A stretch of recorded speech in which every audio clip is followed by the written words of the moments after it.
What's that over there? It's a car. No, over there. Over where? Over there. Oh. Hi, this is Dave from Drilling Barbecue Company. In this episode, we're going to do a evaluation of... No, just waiting, trying to catch you off guard. It worked. I'm like, look over there.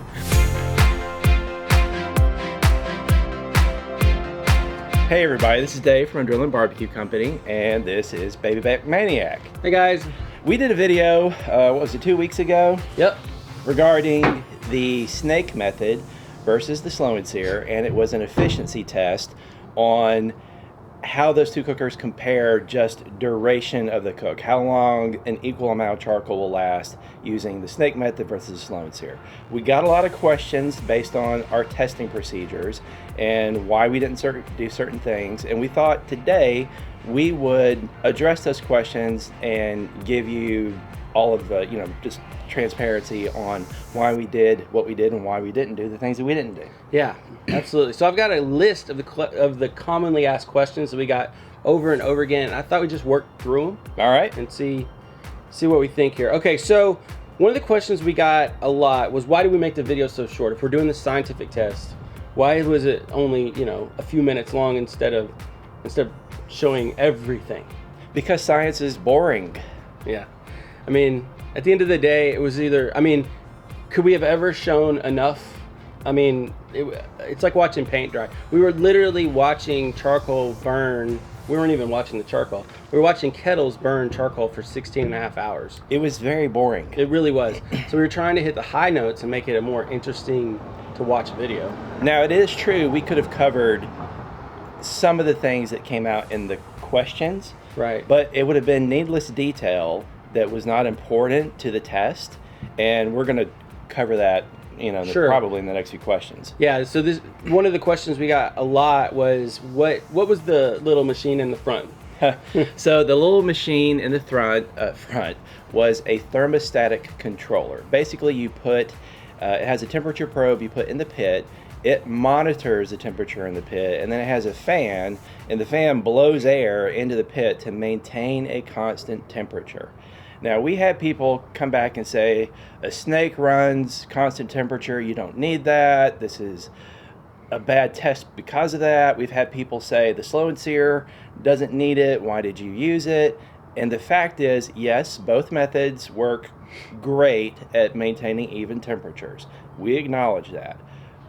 The reason we use those controllers is we wanted both pits to be within 5 degrees of each other, the entire cook. And they stay within 5 degrees. One, they would go back and forth as to which one might be a little hotter than the other for the entire duration of the cook. Manually, we could not have done that. Right. You can't fiddle with vents and keep two cookers that close together the entire time. And that manual fiddling could have been interpreted as bias. Right.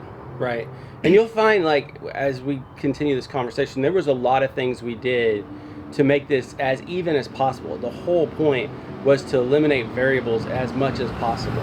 Right. And so that's the reason why we had two kettles. Yep. And Dave even insisted they were the same color. Right. Because he didn't want any, the color absorbs light. If you ever had a black car, you know how that works. Right. So everything was supposed to be, the goal was to make everything entirely the same, and so the temp controller was just a way of regulating that airflow and making sure that we weren't wasting charcoal in either cooker. Completely unnecessary during a cook, but for the purpose of this test, it was good to have. Yeah. Okay. So the next question we got a lot was, how much charcoal was left over, and why didn't we show it? So there was no charcoal left over. It was pretty much ash. We thought that was boring. There's actually an outtake video of me that Justin lovingly did, and we did show the snake method after the burn, and you can see it was all ash. Pretty much the same thing for a Slow N Sear. There was maybe a couple of small chunks in there, similar to the snake, but there was no meaningful difference. They both pretty much burned through the fuel. If anything, there was more in the Slow N Sear, so we, at that point, we were like, well, there's really we don't have any incentive to make it look like, if there's more in the Slow N Sear than in the snake, then that doesn't benefit the Slow N Sear. That doesn't work into our bias. So Right. it's like, well, If anything, it could suggest that we're trying to bias towards the Slow N Sear by saying, hey, there's still charcoal here. We could have shoved into a corner and kept going. yeah. Let's talk about that for a second. The Okay. different ways, like, because when we got done with this test, in a lot of ways, we felt like, if anything, if we tried to make the test as even as possible, but there are things that we overlooked or didn't think about that sort of biased it towards the snake method. Right. And we feel like if anybody did this test over again, like we did, and made a few tweaks to accommodate that, they'd even get more results that more strongly favored the Slow N Sear. Yep. The biggest factor was the weather. The high was 99 that day, and the heat index was well over 100. It stayed in the 90s well into the evening. Yeah. So both cookers maintained their low and slow temp for a very long time.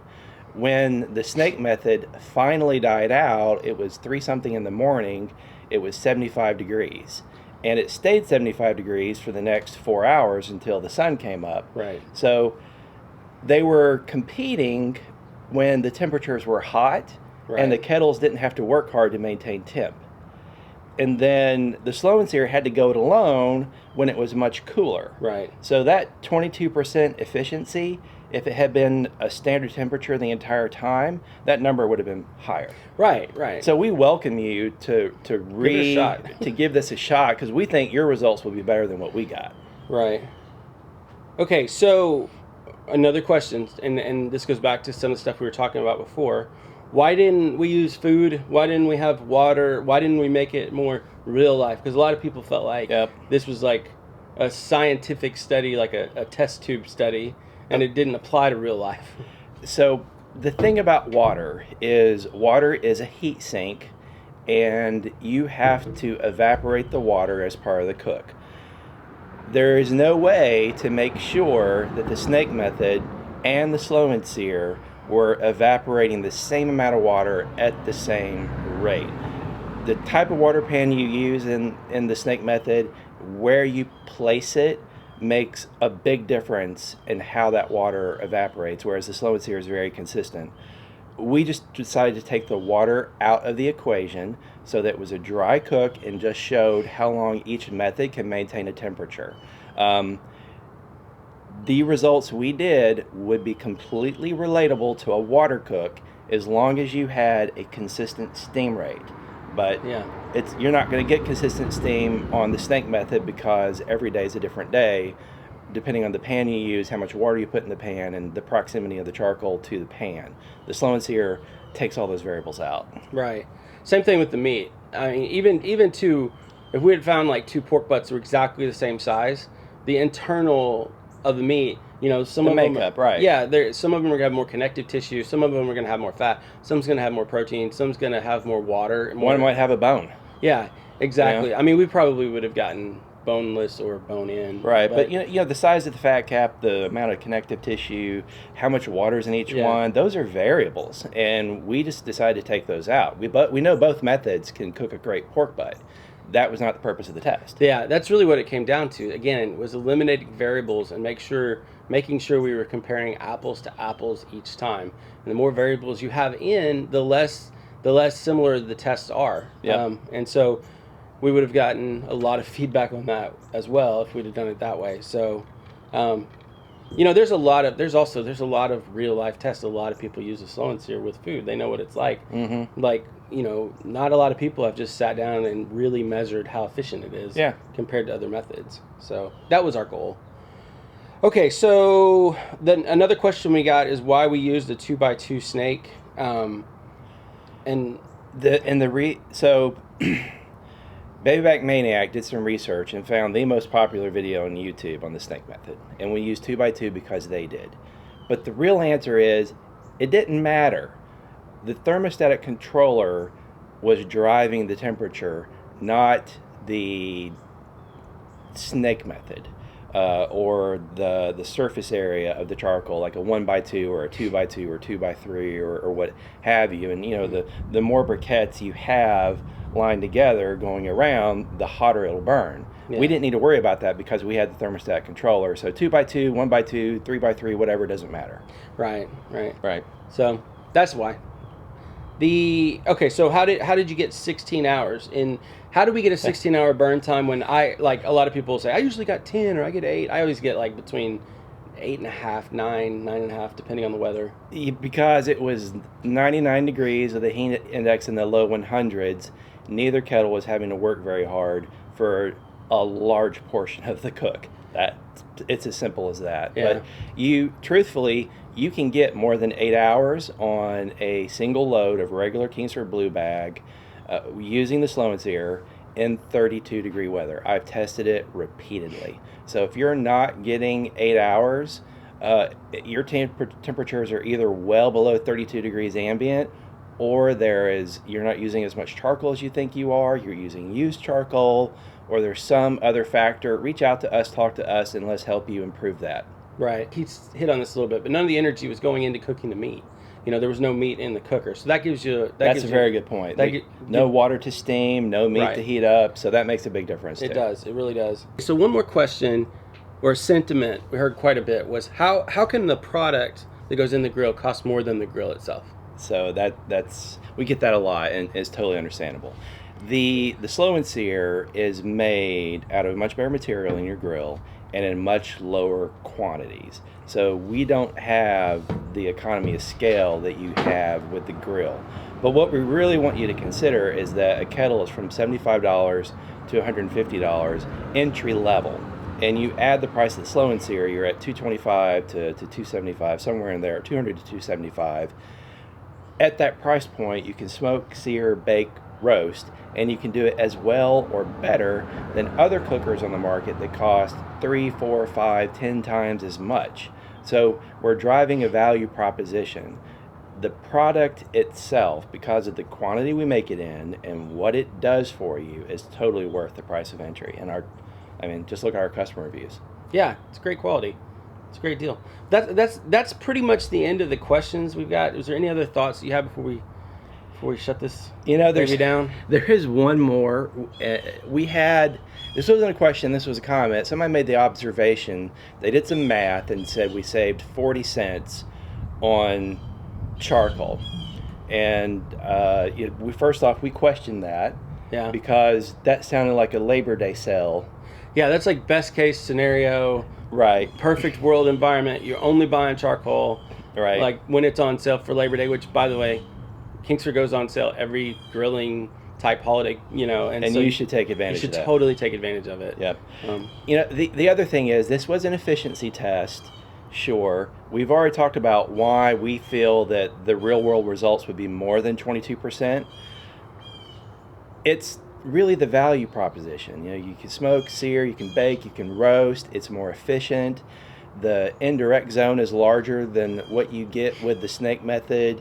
With the snake method, you have to lift the lid and keep the meat away from the fire. And every time you do that, you're letting heat energy vent out into the atmosphere.